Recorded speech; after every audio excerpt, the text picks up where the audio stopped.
Olá! O que um palhaço e um psicanalista podem ensinar pra gente sobre a arte de escutar? Parece uma combinação estranha, né? Mas é exatamente nos segredos dessa dupla inusitada que a gente vai mergulhar agora para entender o que é de fato uma escuta verdadeira. Pois é, parece começo de piada, não é mesmo? Mas essa pergunta é o nosso ponto de partida para uma descoberta fascinante sobre comunicação e, principalmente, sobre conexão humana. Vamos entender quem são as mentes por trás dessa ideia. De um lado, a gente tem o Cláudio Tebas, o palhaço. Ele é mestre da vulnerabilidade, do improviso, daquela conexão que acontece ali no calor do momento. Do outro, o Christian Dunker, o psicanalista. Mestre do silêncio, da interpretação, de criar um espaço para que o outro possa se expressar. É justamente nesse contraste, nesse choque de mundos, que a gente encontra a maior riqueza dessa análise. Vamos começar então pelo universo do palhaço. A posição dele na sociedade, que parece tão simples, na verdade dá a ele uma capacidade única de escutar o que a maioria de nós nem percebe. Pensa no seguinte: o palhaço é o que a antropologia chama de pessoa marginal. É como o antigo bobo da corte, sabe? Ele vive à margem das regras sociais. E é justamente por não pertencer 100% a lugar nenhum que ele consegue enxergar e ouvir coisas que todo mundo, que está ali imerso na rotina, simplesmente deixa passar.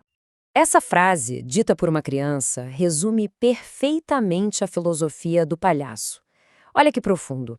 A conexão vem antes da comunicação. A confiança não nasce das palavras, mas da experiência vivida em conjunto.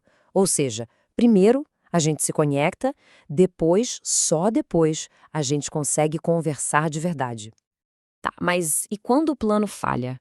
Quando o caos toma conta e o inesperado simplesmente destrói a apresentação? É exatamente nesse momento que a verdadeira escuta é colocada à prova. O Tebas conta uma história ótima sobre isso. Ele estava perdendo a plateia por causa de uma máquina de suco barulhenta. A primeira reação dele foi lutar contra o barulho, falar mais alto e, claro, foi um fracasso. O ponto de virada? Ele parou, admitiu o fracasso e compartilhou sua vulnerabilidade com o público. Naquele momento, a plateia se reconectou com ele. Ao transformar o problema em parte do show, Tebas nos ensina que escutar não é só ouvir palavras, mas perceber e interagir com toda a situação. Agora, vamos sair do palco barulhento do palhaço e entrar no silêncio do consultório. Aqui, no mundo do psicanalista, a escuta ganha uma forma completamente diferente. A psicanálise, como a conhecemos, não nasceu da instrução de um especialista, mas do pedido de uma paciente para que o médico simplesmente ficasse quieto e a ouvisse. Foi ela quem, basicamente, inventou a cura pela fala, ao exigir um espaço para ser ouvida, sem interrupção nenhuma. E aqui está uma ideia poderosíssima. A análise de verdade não começa com conselhos, mas com a capacidade de compartilhar um silêncio que seja confortável.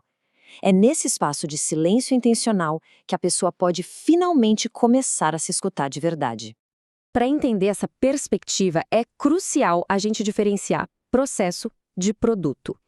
Muitas vezes, a nossa ansiedade por uma solução ou produto nos faz atropelar e esquecer da qualidade da interação, que é o processo.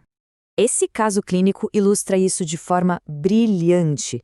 O tenista sabotava a própria vitória, o produto, porque o que ele realmente amava era o processo de jogar. O que isso nos ensina é que numa conversa, talvez o mais importante não seja chegar a uma solução, mas sim a qualidade do estar junto. Então, onde é que a visão do palhaço, toda sobre improviso e conexão, e a do psicanalista, sobre silêncio e espaço, se encontram? Vamos descobrir agora os princípios que unem esses dois mundos.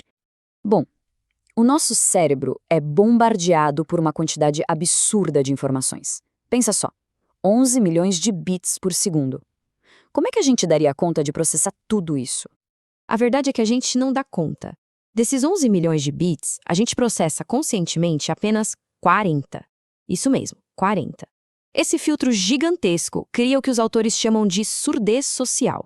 Na prática, a gente está o tempo todo selecionando o que entra e o que fica de fora. E essa é a grande questão, não é? Se o nosso cérebro descarta praticamente tudo, o que guia essa escolha? São os nossos hábitos, os nossos preconceitos e principalmente a nossa intenção naquela conversa. Aqui está uma das chaves para uma escuta mais eficaz: trocar a culpa pela responsabilidade.